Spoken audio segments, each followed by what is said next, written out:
বাংলাদেশে যেই সরকার আসবে সেই সরকারে যদি আমাদের সাথে এই রকমের এরকম যদি আমাদের সাথে নোংরা খেলা খেলে তাহলে আসলে আমরা কোথায় যাব। আমাদের যে জনপ্রশাসন সংস্কার কমিটির প্রধান কিন্তু বলেছিল মোহিত চৌধুরী যে মেয়েদের ক্ষেত্রে 37 এবং ছেলেদের জন্য 35 করতে হবে। সেই জায়গা থেকে এটা প্রজ্ঞাপন হয়েও কেন হলো না, এটা আমরা এই বর্তমান ডক্টর মোহাম্মদ ইউনূস স্যারের কাছে আমরা জানতে চাই।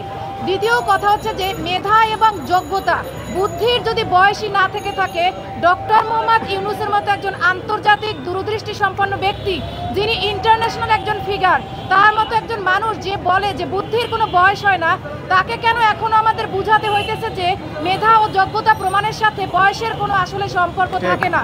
কিন্তু সে এখন পর্যন্ত কেন আমাদের এই ব্যাপারটাকে এখনো কেন আমলে নিচ্ছে না? তার মানে কি সেও কি শেখ হাসিনার মতো বলতে চায় যে রক্তাক্তি না হলে, কোনো সহিংস আন্দোলন না হলে আসলে কোনো দাবি বাস্তবায়ন করা যায় না? সে আসলে কি এটাই বলতে চায় যে যেইভাবে কোটা সংস্কার হয়েছিল, রক্তারক্তি হয়েছিল, অনেক ভাইয়েরা অনেক বোনেরা প্রাণ দিয়েছিল, জীবন দিয়েছিল, সে কি এটাই বলতে চায় যে আমাদের এখন 35 আন্দোলনকারীদেরও এইভাবেই জীবন দিতে হবে, প্রাণ দিতে হবে, না অন্যথায় আমরা আমাদের দাবি পাবো না? কোনো বিশ্বের কোনো কান্ট্রিতে কিন্তু কোনো যৌক্তিক দাবি আদায়ের জন্য রাজপথে আন্দোলন করতে হয় না। তারা সিস্টেম অনুযায়ী কিন্তু সেটা সঠিক সময়ে কিন্তু সেটা তারা নিজেরাই কিন্তু নিজেদের প্রশাসনিক দায়িত্বে বাস্তবায়ন করে দেয়। সেখানে আমাদের এই 12-13 বছরের একটা যৌক্তিক আন্দোলন এখনো রাস্তায় বসে বসে আমাদেরকে কথা বলতে হচ্ছে। এটা খুবই দুঃখজনক।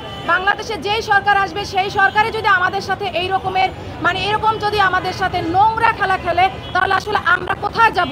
আমাদের দেশ থেকে মেধার পাচার হয়ে যাচ্ছে, আমাদের দেশে শিক্ষিত বেকারের সংখ্যা বৃদ্ধি পাচ্ছে।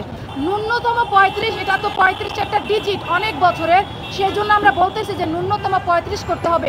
কিন্তু বর্তমানে আমাদের শিক্ষার হার, গড় আয়ু, সার্বিক বিবেচনায় এবং দেশের যে অন্যান্য পরিস্থিতি, বেকারত্ব যে বেড়ে চলেছে, শিক্ষিত বেকার, কর্মসংস্থানের অভাব এবং গত 16 বছরের দুর্নীতি, এই সমস্ত কিছুর বিবেচনায় আমরা মনে করি আবেদনের বয়স সীমা কম করে হলেও 40 করা উচিত।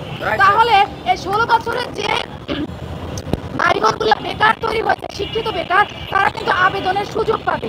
অন্তত পক্ষে যদি শিক্ষা সেক্টরে আগামী 49তম BCS যদি শিক্ষা সেক্টরে যদি তারা উন্মুক্ত করে দেয়, অনেক পরিমাণে বেকার ভাই বোনেরা কিন্তু তাদের বেকারত্ব থেকে মুক্তি পাবে এবং তারা আবেদন করার সুযোগ পাবে। যেই আন্দোলনটা বাংলাদেশের এত পুরনো একটা আন্দোলন, যে আন্দোলনটা সবার আগে বাস্তবায়নের কথা ছিল এবং স্বৈরাচার শেখ হাসিনা আমাদের এই আন্দোলনটাকে বড় বড় আন্দোলন করার পরেও দিব বলেও দিল না। আমরা আশা করেছিলাম যে এই সরকার যখন আসবে, অর্থাৎ আমরা যদি স্বৈরাচারী শেখ হাসিনা সরকারের হাত থেকে কখনো মুক্তি পাই, তাহলে আমার মনে হয়েছিল আমাদের যে কখনোই আমাদের রাজপথে আর এই আন্দোলনটা নিয়ে রোদে বৃষ্টিতে ঘুরতে হবে না।